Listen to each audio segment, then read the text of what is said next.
So I just heard the news about Todd Engel being sentenced to 14 years. And I ask you, the American people, what are we to do? What is a person to do? When you see something wrong, you know it's wrong, you feel it's wrong, you've seen the evidence, you saw what the judge and the prosecutors have done to this man,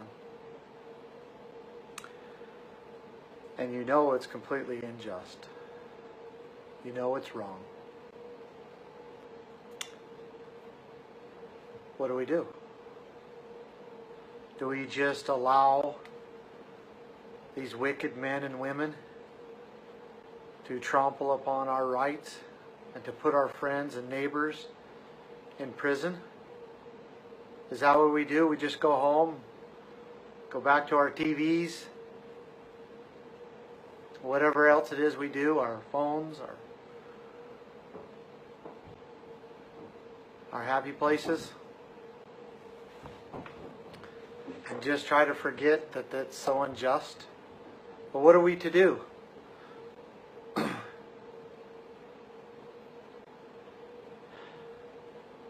Judge Navarro knows very clearly that Todd Engel's trial was not a fair trial. She knows that. She has said that in open court, on record, twice. She has written it in a motion in response to the government's request to reconsider prosecuting us. The only reason Todd Engel and Greg Burleson were convicted of the charges that they were convicted of was because the jury was not able to hear the truth because the prosecutors withheld it. And the judge sustained it. She allowed the prosecutors to lie in her own courtroom. And the prosecutors were willing enough to do it.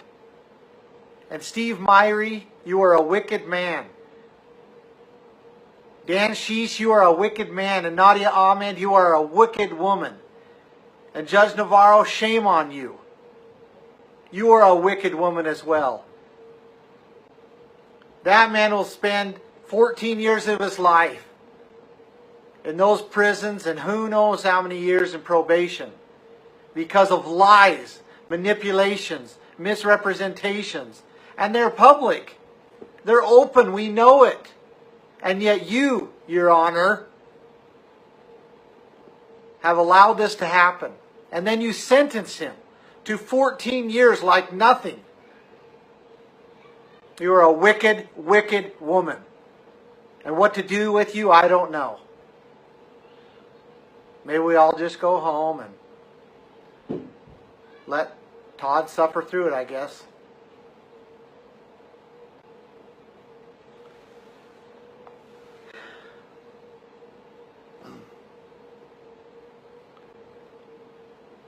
I don't even know what to say.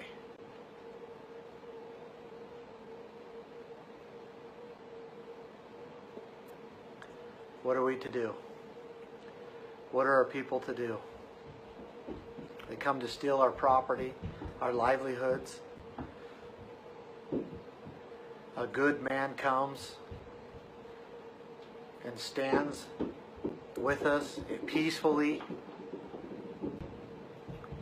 And then these very same people that come to steal our property and our liberties, threaten our lives, that they're going to kill us. Good men like Todd come to stand, and then these same men and women in their own little courts prosecute him and have taken already 2.5 years of his life away and now want to take the remainder of 14 years plus who knows how many years in probation, which is just complete tyranny.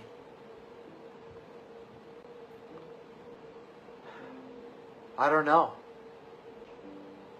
The courts, the federal courts, have no jurisdictional power over these matters. And yet we just allow them to prosecute just like they're part of a state, just like they're part of the county. We just allow them to do that. Why do they do it? Because that's how they can enforce their will upon the people. Because without the power to yank people out of their homes, throw them into prisons, and punish them for what these federal agents are saying is a crime, without that power, they have no power. And so they've had to get into the criminal prosecution business so that they can enforce their will upon the people. They have no business being in the prosecutory business. That judge has no authority, no jurisdiction over matters inside the state. Those were the checks and balances that were put upon those people and upon that branch of government to protect our rights. And we have allowed them to trample on them. We've allowed them to come into our states, into our counties, into our schools, into our homes. And now they're willing to enforce their will through these courts. It is a wicked and an unjust system. But what are we to do?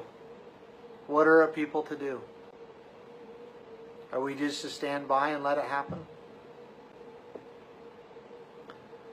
I can't even talk anymore about it. I just ask you, what are we to do as a people? And what am I to do as someone who knows very clearly and has seen very clearly what has happened? And know, without doubt in my mind and in my spirit and everything that's in me, I know it's wrong. But am I just to be quiet, to do nothing?